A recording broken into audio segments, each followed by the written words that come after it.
Shalom and welcome to Shikul Da'at. I'm Rabbi Josh Rose. This Torah portion, Teitzei, is an amalgam of various mitzvot that we have not heard earlier. There's a stunning teaching offering contained within the first verse, but to get there we're going to climb the ladder of interpretation. We'll start with the Torah pasuk, or the verse in context, and then we're going to examine early rabbinic interpretation and then a Hasidic teaching from the 20th century. As we ascend farther from the literal meaning of the text, we'll also see that all of the levels of the teaching are just like a ladder connected to the parts above and below. So let's dive in.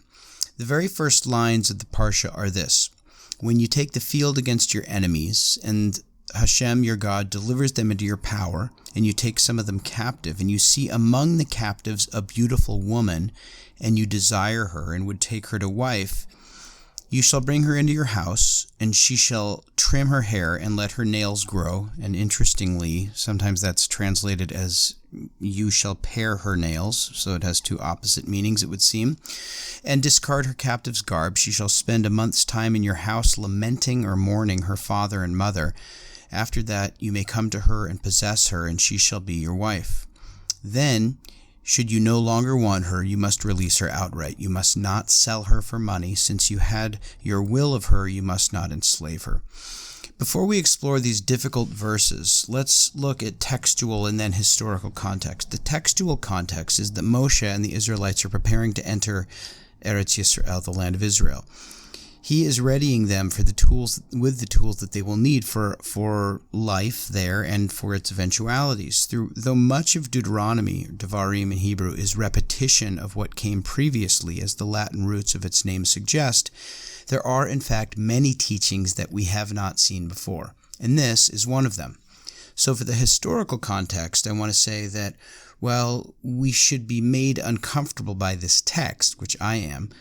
In comparison to what was permitted in ancient war, this was a fundamentally important moral advancement, and in fact, tragically, utterly lawless and brutal behavior still persists in our time in the practice of war in some parts of the world. If only this verse could be adopted universally by human beings in conflict.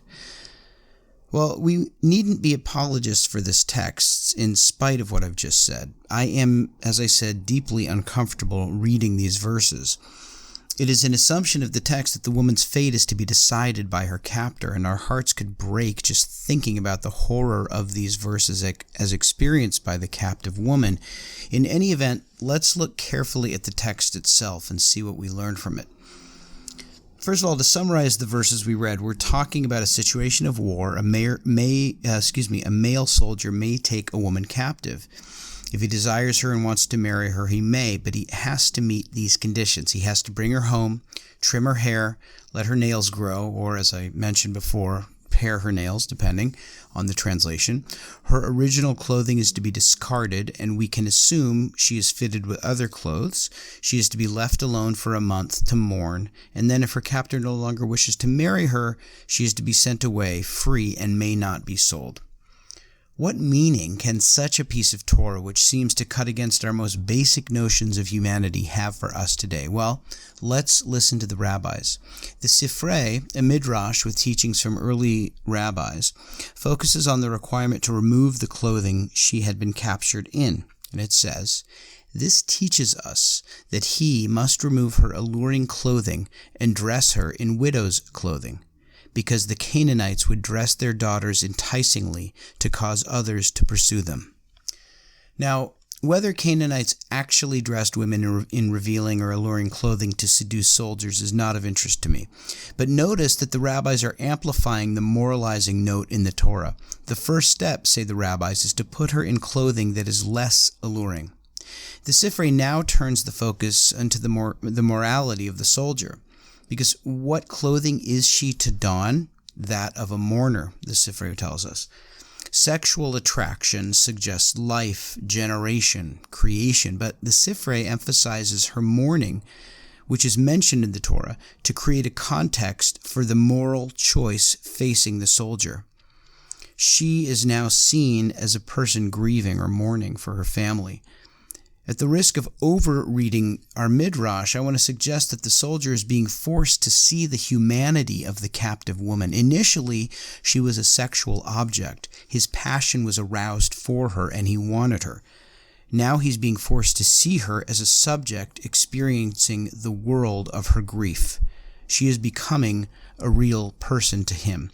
And if we were to take nothing else away from the lesson in this Torah, imagine with all of the conflicts that we have with other people in our lives, if we could move from seeing them from objects to seeing them as subjects, that is, to seeing them as people who fulfill some need for us. This person makes me happy, this person makes me feel good, this person is interesting to talk to, this person has something I need or a connection to a job, to seeing them as subjects, people caught up in their own suffering, their own joys, trying to navigate the world. If we could just make that move in our relations to others, our commonality would emerge, and we would see ourselves as being cut from the same cloth, and we'd be able to enhance our relations to one another, deepen our connections to one another, and draw out the peace between us to create real unity between us. If we could just make that move to seeing other people in their full humanity. But in any event, I digress, and I want to return. The Midrash then extends this idea that she's becoming a real person to her captor by exploring the requirement that she be brought into the soldier's home. Literally, it says, Yashva b'veitecha, she sits in your house. So when he takes her captive, he brings her home, and she is to sit in his house. And the Midrash says it teaches in the place that he frequents, so he will encounter her as she comes and goes, and he will see her in her disgrace. So day in and day out, as ordinary life unfolds, he encounters her. She is sitting distraught, probably crying, or maybe just sitting there passively numb. And several times a day, her captor encounters her in this condition for a month. The word I translated above as disgrace, he sees her in her disgrace, also has the valence of repulsive. She was attractive to him, but now he sees her in a different light. Perhaps he's confronting what he has done to her, or perhaps just in seeing her in her full humanity, suddenly she's less alluring. It's a more complicated relationship than he imagined. It's a lot easier to use an object than an actual human being who you witness struggling with the travails of life. Rabbeinu Bahya, the 14th century Spanish commentator, summarizes what we've been talking about nicely. He says, the Torah hopes that during the period of 30 days, the infatuation of the Jewish soldier for his prisoner will cool, especially when he observes her daily without the benefit of makeup, etc., deprived of her hair, fingernails, etc. Being dressed in mourner's clothing also does not add to her allure for her captor. When he observes the woman cry and generally deport herself as unhappy in their new environment, the ardor of her soldier suitor may evaporate, and he may send her home. So that's Rabbeinu Bahya, and again, that's a 600-year-old text. So the rabbis take a passage that on its face in the Torah merely seems to permit the taking of captives under certain conditions, and really they move it in a new direction. Now the implication seems to be that yes, the Torah permits this, perhaps because of concessions made under war's moral chaos, but it very strongly discourages it. The moral direction of the passage, say the rabbis, is away from the horror described there and towards seeing the humanity of the captive and allowing her to return to her people and dissuading the soldier from taking advantage of her. I have been focusing on the experience of the woman, but from the perspective of the soldier, here's what the rabbis are teaching. He encounters a woman he desires. He's filled with passion. The passion, though, becomes the target, so to speak, of the Torah's laws. In a way, it's the Torah passage is really about his passion and less about her, according to the rabbis. He's forced to wait 1 month, so impulsive action is off the table, and then various steps are taken to diminish her appeal to him. The rabbis are suggesting that the Torah has created a space for us to contemplate, a space between bodily drives and moral reflection. The Torah insists in the rabbinic reading that the soldier be given the chance for his sense of decency to overcome his physical urges, for his soul to overcome his body, we might say. This is a very different text than the one that we thought we had encountered. So with that in mind, let's continue to ascend what I called the ladder of interpretation. We've gone from the Torah to the early rabbinic readings, and now I want to go to the Netivot Shalom, a 20th century Hasidic teacher, who uses this division between body and soul as his leaping off point. I'll read the first sentence again of the Torah portion, and then we will read his take. Ki teitzei lemilchama al oivecha.